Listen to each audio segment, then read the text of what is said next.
టీఆర్ఎస్లో అసమ్మతి పోరు తారాస్థాయికి చేరుకుంటోంది. స్థానిక సంస్థల్లో ఇంతకాలం ఉన్న గ్రూపు రాజకీయాలు ఒక్కసారిగా గుప్పమంటున్నాయి. ఈ గొడవలతో విసిగిపోయిన సోమారపు సత్యనారాయణ రాజీనామా దాకా వెళ్లి కేటీఆర్ జోక్యంతో మనసు మార్చుకున్నారు. అయినా కౌన్సిలర్లు, ఎమ్మెల్యేల తీరులో మాత్రం మార్పు లేదు. మున్సిపల్ చైర్మన్లు, మండలాల ఎంపీపీలను తొలగించేందుకు చేస్తున్న క్యాంప్ రాజకీయాలు కారు పార్టీని గందరగోళంలో పడేస్తున్నాయి. టీఆర్ఎస్ లో గడబిడ మొదలైంది. స్థానిక సంస్థల ఎన్నికలు ఆ పార్టీలో రచ్చ రాజేస్తున్నాయి. మాట వినని లోకల్ లీడర్లను దారికి తెచ్చుకునేందుకు ఎమ్మెల్యేలు ముమ్మర ప్రయత్నాలు చేస్తున్నారు. విభజనకు ముందు జరిగిన స్థానిక సంస్థల ఎన్నికల్లో మెజారిటీ స్థానాలను కాంగ్రెస్ పార్టీ గెలుచుకుంది. కానీ ఆ తర్వాత టీఆర్ఎస్ అధికారంలోకి వచ్చింది. అధికార బలంతో మున్సిపాలిటీ చైర్మన్లు, మండల ఎంపీపీలను టీఆర్ఎస్ లో చేర్చుకున్నారు. విపక్షమై ఉండకూడదన్న లక్ష్యంతో కౌన్సిలర్లు, వార్డు మెంబర్లకు సైతం గులాబీ తీర్థం ఇచ్చారు. ఎక్కడి వరకు బాగానే ఉంది. కానీ ఆ తరువాతే సీన్ మారింది. ప్రతి మున్సిపాలిటీ మండలంలో గ్రూపులు మొదలయ్యాయి.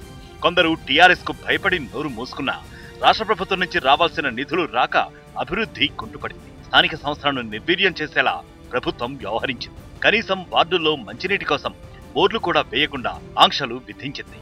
ఏ మాత్రం సొంత నిర్ణయాలకు ఆస్కారం ఇవ్వకుండా అంతా పైనుంచే నడిపించారు. మున్సిపాలిటీలు, మండలాలపై ఎమ్మెల్యేల పెత్తనం పెరిగిపోయింది. దీంతో ప్రజాప్రతినిధుల స్వతంత్రత ప్రశ్నార్థకంగా మారింది. 4 ఏళ్లు పదవులు అనుభవించిన వారంతా ఇప్పుడు ఒక్కొక్కరుగా బయటకు వస్తున్నారు. వరంగల్ జిల్లా పరకాల, నల్గొండ జిల్లా భువనగిరి మున్సిపాలిటీ చైర్మన్లు తమ పూర్వ పార్టీలోకి వెళ్లిపోయారు. దీన్ని జీర్ణించుకోలేని అధికార పార్టీ నేతలు వారిద్దరిని గద్దె దింపేందుకు పావులు కదిపారు. వారిపై కౌన్సిలర్ల చేత అవిశ్వాస తీర్మానం పెట్టించారు. సంగారెడ్డి జిల్లా సదాశివపేట్ మున్సిపాలిటీ చైర్మన్ పట్నం విజయలక్ష్మిపై విశ్వాసం లేదంటూ 15 మంది కౌన్సిలర్లు నోటీసులిచ్చారు. ఈ నోటీసుపై సంగారెడ్డి ఎమ్మెల్యే చింతా ప్రభాకర్ సోదరుడు కౌన్సిలర్ గోపాల్ సంతకం చేయడంతో ఈ అవిశ్వాసం వెనుక ఎమ్మెల్యే హస్తం ఉందని తెలిసింది. బోధన్ మున్సిపాలిటీ చైర్మన్ ఎల్లంపై అవిశ్వాసాన్ని కోరుతూ 29 మంది కౌన్సిలర్లు కలెక్టర్ రామ్మోహన్ ను కలిశారు. చైర్మన్ ను తప్పించడం వెనుక స్థానిక ఎమ్మెల్యే షకీల్ చక్రం తిప్పుతున్నారు. సొంత పార్టీకి చెందిన చైర్మన్ ఎల్లంను గద్దె దింపి ఆ స్థానంలో ఎంఐఎంను కూర్చోబెట్టడం కోసమే షకీల్ ఇదంతా చేస్తున్నారట.